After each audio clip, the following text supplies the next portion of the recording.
En aquel momento, el fluir de sus pensamientos se interrumpió de repente. Se detuvo y levantó la vista. Se hallaba en una calle estrecha con unas cuantas tiendecitas, muy oscuras, salpicadas entre casas de vecinos. Exactamente encima de su cabeza pendían unas bolas de metal descoloridas, que habían sido, en su momento, doradas. Conocía aquel sitio. Era la tienda donde había comprado el diario.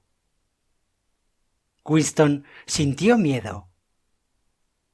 Ya había sido bastante arriesgado comprar el libro, y se había jurado a sí mismo no aparecer nunca más por allí.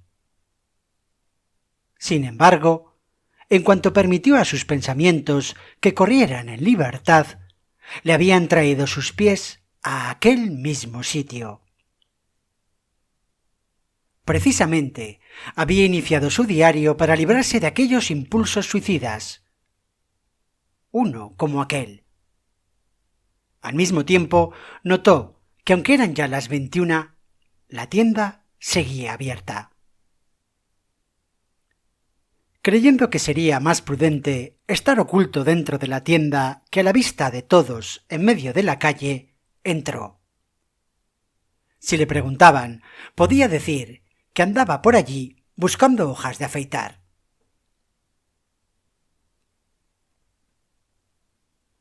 El dueño acababa de encender una lámpara de aceite que echaba un olor molesto, aunque al mismo tiempo tranquilizador. Se trataba de un hombre de unos 60 años, de aspecto frágil, un poco encorvado, con una nariz larga y simpática y unos ojos de suave mirar, a pesar de aquellas gafas de gruesos cristales. Su cabello era casi blanco, pero las cejas, muy pobladas, se conservaban aún negras. Sus gafas, sus movimientos acompasados y el hecho de que llevaba una vieja chaqueta de terciopelo negro le daban un cierto aire intelectual, como si hubiera sido un hombre de letras, o quizás un músico. De voz suave, aunque algo apagada, tenía un acento menos marcado que la mayoría de los proles. «Lo reconocía usted cuando estaba ahí fuera, parado», dijo inmediatamente. «Usted es el caballero que me compró aquel álbum para regalárselo a alguna señorita. Recuerdo que era de muy buen papel. Papel crema solían llamarle. Por lo menos hace 50 años que no se ha vuelto a fabricar un papel como ese».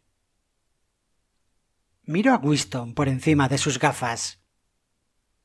«Dígame, ¿puedo servirle algo especial? ¿O solo quería usted echar un vistazo?» «Bueno, yo pasaba por aquí», dijo Winston vagamente. «He entrado a mirar y no deseo nada concreto». «Me alegro», dijo el otro, «porque, sinceramente, no creo que pudiera haberle servido». Hizo un gesto de disculpa con su fina mano derecha. «Ya ve usted, la tienda está casi vacía. Entre nosotros, le diré que el negocio de antigüedades está casi agotado. Ya no hay clientes y tampoco disponemos de género. Los muebles, los objetos de porcelana y de cristal, todo ha ido desapareciendo poco a poco. Y los hierros artísticos y los demás metales han sido casi fundidos en su totalidad. No he vuelto a ver un candelabro de bronce desde hace muchos años». En efecto, el interior de la pequeña tienda estaba atestado de objetos, pero casi ninguno de ellos tenía el más mínimo valor. Había muchos cuadros que cubrían por completo las paredes. En el escaparate se exhibían portaplumas rotos, cinceles ya mellados, relojes mohosos que no pretendían funcionar y algunas que otra baratija. Solo en una mesita de un rincón había algunas cosas de interés: cajitas de rapé, broches de ágata y algo parecido a... Al acercarse, Winston se sorprendió con un objeto redondo y brillante que cogió para examinarlo.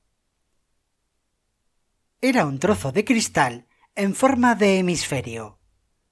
Tenía una suavidad muy especial, tanto por su color como por la cantidad del cristal.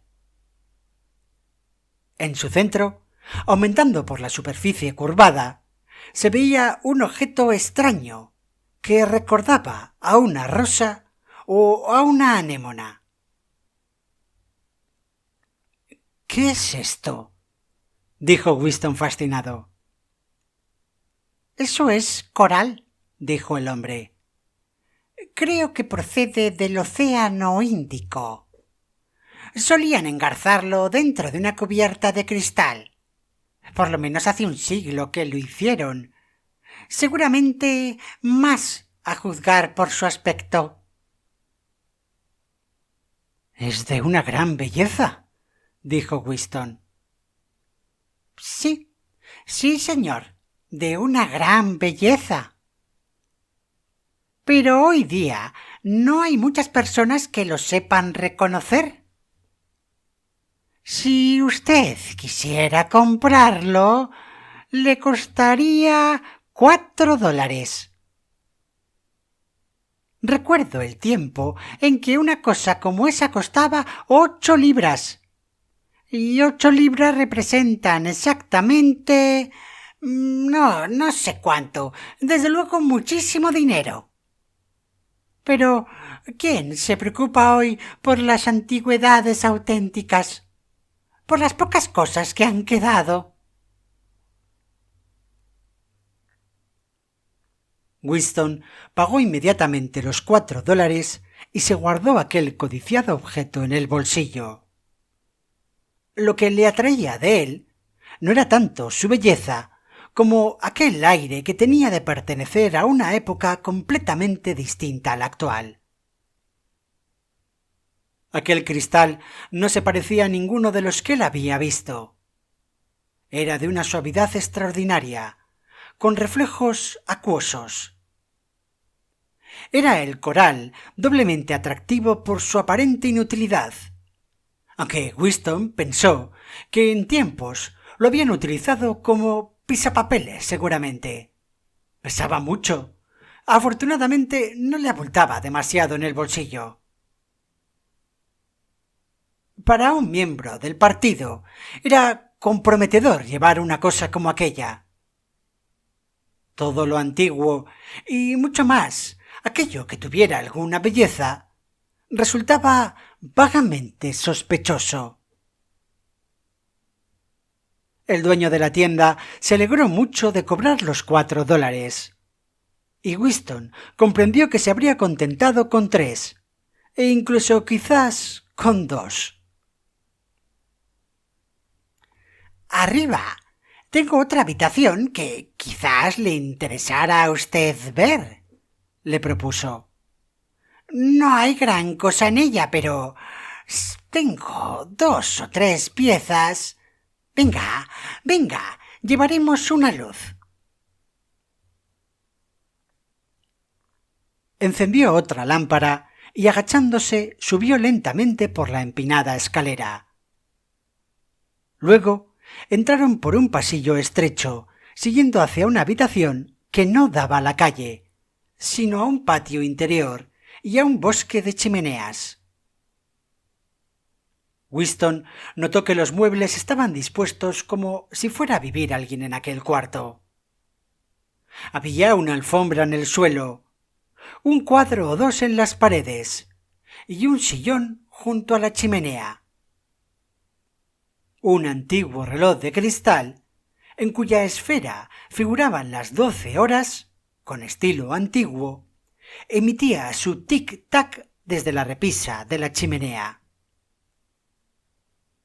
Bajo la ventana, y ocupando casi la cuarta parte de la estancia, había una enorme cama con un colchón descubierto.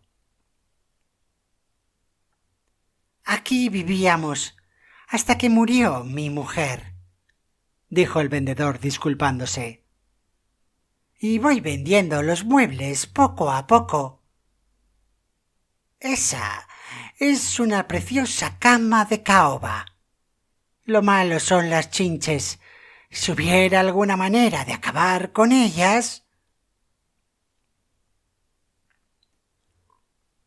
Sostenía la lámpara lo más alto posible para iluminar toda la habitación, y a su débil luz resultaba aquel sitio realmente acogedor.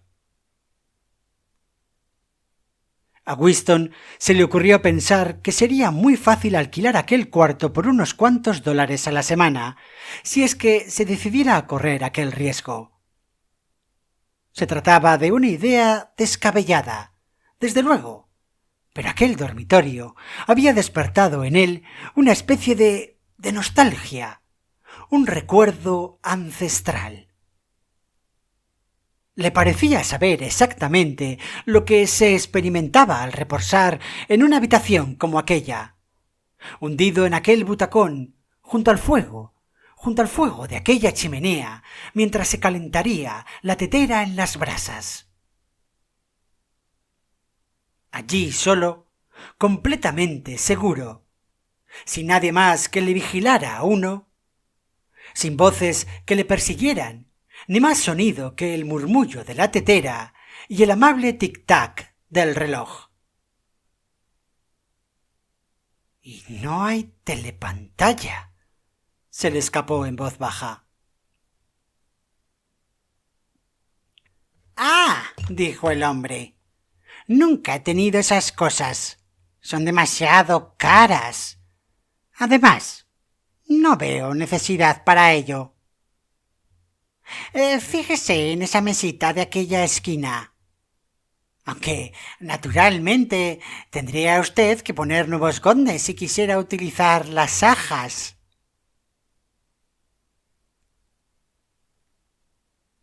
En otro rincón había una pequeña librería.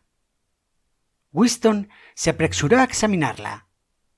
No había ningún libro interesante en ella. Y es que la caza y la destrucción de libros se había realizado de un modo tan completo en los barrios proles como en las casas del partido y, en realidad, en todas partes. Era casi imposible que existiera en toda Oceanía un ejemplar de un libro impreso antes de 1960. El vendedor, sin dejar la lámpara, se había detenido ante un cuadrito enmarcado en un palo rosa, colgado al otro lado de la chimenea frente a la cama. Si le interesan a usted los grabados antiguos, propuso delicadamente. Winston se acercó para examinar aquel cuadro. Era un grabado en acero, de un edificio ovalado con ventanas rectangulares y una pequeña torre en la fachada. En torno al edificio corría una verja y al fondo se veía una estatua. Winston la contempló durante unos instantes. Le parecía algo familiar, aunque no podía recordar aquella estatua. El marco está clavado en la pared, dijo el otro, pero podría destornillarlo si usted quiere. Conozco ese edificio, dijo Winston por fin. Ahora está en ruinas, cerca del Palacio de Justicia. Sí, exactamente. Fue ya bombardeado hace muchos años. En tiempos fue una iglesia. Creo que se llamaba San Clemente, sí. Sonrió, como disculpándose por haber dicho algo ridículo, y añadió: naranjas y limones, dicen las campanas de San Clementes. ¿Cómo? dijo Winston. Es de unos versos que yo sabía de pequeño. Eran algo así. Empezaban: naranjas y limones, dicen las campanas de San Clementes. Ya no recuerdo cómo sigue, pero sí que me acuerdo de la terminación. Aquí tienes una vela para alumbrarte cuando te vayas a acostar. Aquí tienes un hacha para cortarte la cabeza. Era una especie de danza. Sí, unos tendían los brazos y otros pasaban por debajo, y cuando llegaban a aquello de «he aquí el hacha para cortarte la cabeza», entonces bajaban los brazos y le cogían a uno.